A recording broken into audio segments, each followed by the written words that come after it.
Yeah, so if we start, I guess, with the big win of the year, the Fleche Wallonne. Can you talk through that final couple of kilometres, how things played out for you? Yeah, and Fleche was incredible. I mean, I think it was one of those days when everything went well. The team was perfect. They worked the first few kilometers, or not the first few, the whole race, right? I just sat in, kind of knew that it was probably one of the first races ever where I was saved for the end, in that kind of big race scenario. And it came to the end. I think Clara was in the break. I bridged up with Mariana Voss. Once we got there, Clara sees me and she just drilled it. And then we got to the Mur de Huy and she kind of looks at me and she just goes, "Be smart." I was like, yeah, okay. And so we were actually going, and I thought at 500 meters to go, I tried, and then you're not going to drop Mariana at that point. And so I was leading out, and so I realized I had to get off the front. And so I just actually stopped pedaling, which I was thinking at the time was either dumbest or smartest thing I've ever done. So it was pretty steep, and I just stopped. So it looked like I almost kind of blew up. And so she attacked, and then I just went as hard as I could. And yeah, sometimes you get lucky. Everything kind of works out. She's won the race multiple times, and obviously she had a fantastic season. She was doing well all year. Olympic champion, yeah. She's an incredible athlete. So how big of a psychological boost is when you take a scalp like that, particularly in the year that she's had? Yeah, I mean, for me, it was a big boost. I think it was kind of a turning point in my career. It just definitely, a classic is, it's a huge race. And so I think actually after that point, it was every race I went to, you kind of expect more out of yourself. So. If you look at the rest of the season, what stands out then in terms of other highlights? Yeah, I mean, winning Ida, Tour of Exergy that was big. Route to France, it was right after the Olympics. And that was a great race to win. For the team to win the World Team Time Trial, that was, I was not even on the Team Time Trial team last year, and then to be able to be a contributing member to the gold medal is huge. And then for the silver medal in the individual time trial, makes me kind of want gold a whole lot more. Unlike some of the other women, you haven't been in the sport a whole lot of time. So can you tell the viewers a little of your background and how you've built up to this point now? Yeah. So I come from a bit of an unorthodox background, and I bought my first bike in 2008 while I was working in finance, living in New York City. Did my first clinic in Central Park, loved it, and started riding that summer. Got a coach, still work full time, and then it was July 2009. Most people went to business school, and I decided to go ride my bike for a year and see what happens. And then, I started, I think my first weekend away, I won Fitchburg, and then I won Cascade, and then I won a stage en route to France, and then High Road picked me up. And then, I would never have thought, 2008, you said, hey, in 4 years, you're going to go to the London Olympics. I would have been like, wow, as an employee or something. So it's been a huge change, but exciting. What is it about your attributes? I mean, what makes you such a good rider? Oh, gosh, it's always a tricky question. I love it. Maybe that's the number one thing. I love it. I think being I'm 29 now, and I actually think starting later was kind of to my benefit. It definitely kind of lets you appreciate what the opportunity at the time you have it. So I kind of realized it's a once in a lifetime opportunity, and it's a lot better than sitting in an office. And I just, if there's something about, when I get on the bike, it fits. I'm the happiest. So, I mean, as I tell my teammates, we're today riding in Portugal, and it's like, this, can it get any better? It's Thursday, or maybe it's, what is today? Friday. Yeah. You never know what day it is. That's always a good sign. And you get to ride, you get to do yoga, you get to be around amazing other athletes. So I think that's probably maybe because I'm just, kind of realizing the moment that I'm in. Coming into it late, there's a steep learning curve in terms of experience. So, I mean, even now, are you still learning? Are you still making mistakes? Yeah. I mean, it's a huge learning curve. I've improved a ton, but I still have so much more room for improvement. Technically, it's really challenging. Mentally, learning how to be on the road.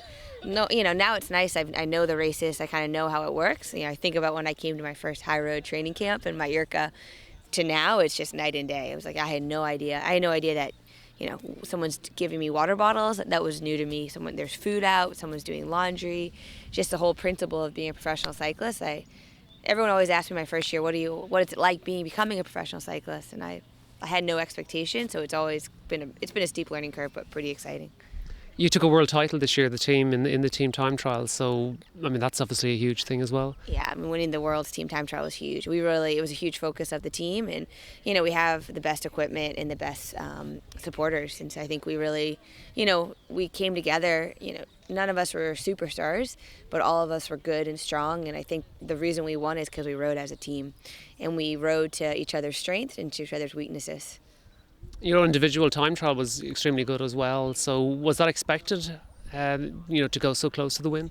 I raced every race to win for sure. So I think coming off of the World's TTT, actually I've never been as nervous as I was for the World's TTT. Like you mess up, you could lose it for the whole team. And so by the time I came to the individual time trial, I was just, I'm going to go as hard as I can and see what happens. And knowing I have a great amount of support. I had, you had my aero, speed suit on, and you have all this stuff and it. So you get to the start line and it was just go. And Judith won. I mean, is there anything you could have done to got closer? Or you think on the day that was the only result? Yeah, of course. You always, after a race, think about what you could have done. Even when you win, you think about what you could have done differently. I mean, Judith is incredible. For me, losing to Judith, she's raced how many years was she racing, and so she's a class act, and she's one of those kind of bike racers that makes you want to become a better bike racer. Mm-hmm. But presumably it only sharpens your resolve for the future. I mean, you have this incredible progression. You go so close. So presumably 2013, the Worlds there is going to be a huge objective. I mean, yeah, of course I would love to. I want to become world champion one day. It's a huge goal of mine and a huge focus. And being on a team like Team Specialized Lululemon, you have great support. So might as well go for it. Who knows if it can happen, but you got to try at least. What's the team been like? There's obviously a new setup since HTC stopped. There's many familiar faces, but there was a big change. So how's that been that first year? Yeah, I mean, the first year you weren't really sure what it was going to be like, but Christy did an amazing job, and she really did save the team, and it's been above and beyond my expectations of what it, exceptionally professional. But there's just kind of this feel to it that you're at camp here, you can kind of get the sense, partnering with Lululemon, which is such a mainstream brand. I think I think our team is kind of starting to show what women's cycling is and making it more mainstream. I think there's just a lot of excitement around the sport right now, and I think our team is an example of how it's just going to continue to grow and become more popular. In the U.S., I wear the Specialized Lululemon kit, and people recognize it anywhere. So, at first I wasn't sure because I'm used to being part of a men's team, and now to have that experience, I was more recognized in Specialized Lululemon than in the HTC kit. What would you like to see done? I mean, in terms of developing women's cycling, what weaknesses are there at the moment with the way the system is set up, and what, if you were UCI president tomorrow, what would you change to improve the lot for women's cycling? Yeah, I mean, if I was UCI president, I would definitely include, I want Paris-Roubaix, there should be a women's race. Tour de France, there should be a women's race. Milan-San Remo, there should be a women's race. I mean, you see it at Flanders and Fleche. People love it. Fleche Wallonne was really exciting. Flanders was really exciting. Our Olympic road race is really exciting. To me, it just seems like an absolute no-brainer. Just include women in those bike races. So I think that would be my number one, change in, just having more access to women's cycling. That's the number one comment I get, is that people want to see me race more. And so, and there's a lot of, journalism out there that does a good job, like Velo Nation and Podium Insight, and they or Podium Cafe, they cover women's cycling and give viewers an access to it. But I think there's a demand for it, and there just needs to be more outlets for it. Presumably you mean the same day, Fleche Wallonne, so the spectators that are there will see, the TV crews that are there will have opportunity. Yeah, the same day. It works at Fleche and Flanders. Mm-hmm. I mean, it's a great atmosphere. And sure. UCI is bringing equal prize money for the Worlds. Do you think that should be the case across the board for all the races? Or I didn't know that. That's exciting news. Yeah, I mean, in my opinion, it should be. But at the same time, there's small steps, right? You can't.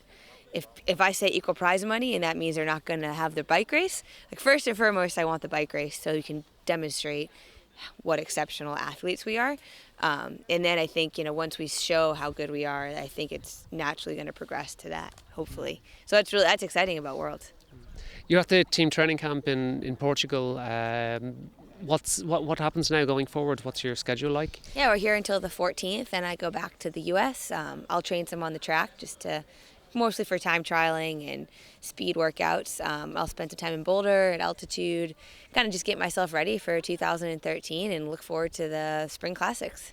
Do you have key events mapped out, the ones that you want to peak for? Yeah, I mean, I think World Cups are definitely a main focus of mine. The Giro, Exergy is important. Nationals this year is actually for U.S. is earlier for women, and we get to race with the men. They're finally classified as professional, so that's pretty exciting. It's in Chattanooga, and that's going to be a huge target of mine.